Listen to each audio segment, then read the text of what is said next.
Left side है sir. हाँ जी sir.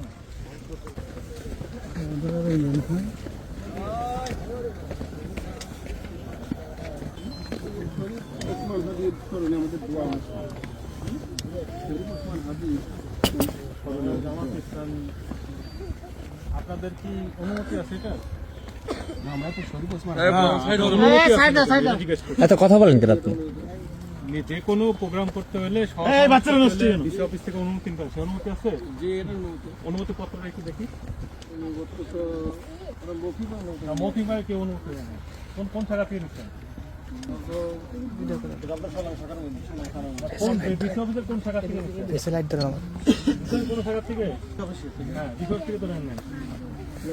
Video করছ তুই বন্ধ কর, ভিডিও বন্ধ কর, ভিডিও বন্ধ কর।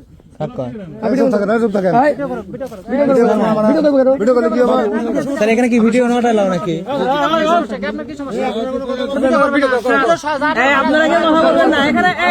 এখানে এখানে স্যাররা আছে, স্যাররা কথা বলবে।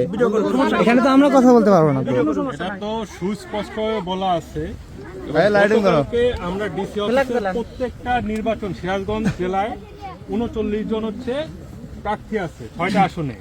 প্রত্যেকটা প্রার্থী এবং তার প্রতিনিধিকে ডেকে বলা হয়েছে নির্বাচনী আচরণ বিধিমালা কি কি করা যাবে, কি করা যাবে না, আর কি করতে হলে কিভাবে করতে হবে। এটা সুস্পষ্ট বলার পরেও আজকে কেন এখানে এরকম একটাই হচ্ছে?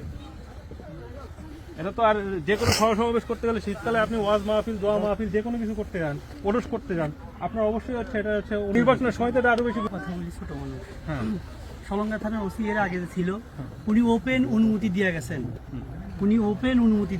যে সভা শান্তি এইগুলা যদি আপনারা করতে চান কোনো অনুমতি লাগবে না।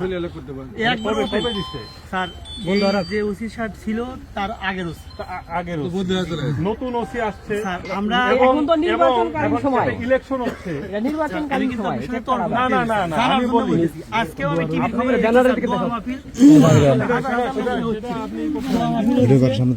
আমি বলি এটা নির্বাচনের সময়টা একটা বিশেষ সময়, তাই না? এই সময়টা তো আপনারা এটা করতেছ না একটা রাজনৈতিক দলের ব্যানারে।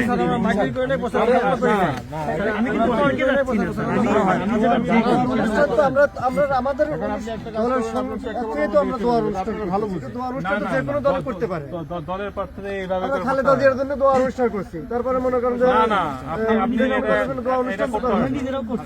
এবং গতকালকে আপনাদের এই আসনের যে সম্মানিত প্রার্থী উনি কিন্তু ছিল ডিসি অফিসে, বা তার একজন প্রতিনিধি ছিল, তাকে কিন্তু বলে দেওয়া হয়েছে কি করা যাবে কি করা যাবে না, এবং সেই অনুপাতে কিন্তু আজকে এই আসন পুরোপুরি এটা যায়।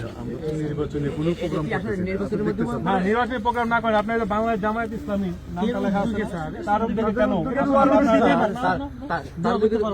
রাজনৈতিক দলের ব্যানারে কিছুই করতে পারবেন না। মূল কথাটা হচ্ছে এটা, আপনি রাজনৈতিক দলের ব্যানার করতে পারবেন, একটা মসজিদের থেকে ওইতেন সেটা এক কথা, আপনি রাজনৈতিক দলের ব্যানারে করতেছেন স্পষ্ট, সেটা কেন করবেন? এটা তো আপনি করতে পারেন না।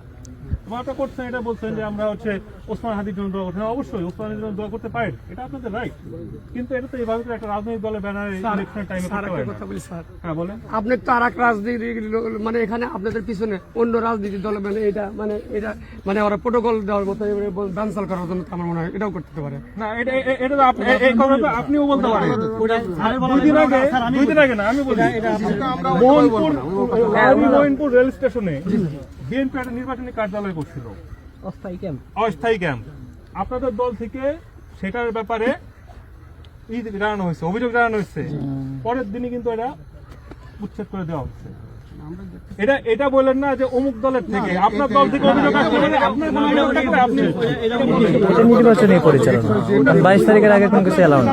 অভিযোগ থাকলে উনি আচরণ বিধিমালা ভঙ্গ করছে, আপনি সেটা বলতে পারেন না, সেটা নেওয়া করা যাবে না, ফলে প্রোগ্রামটা আমরা করতে পারি না।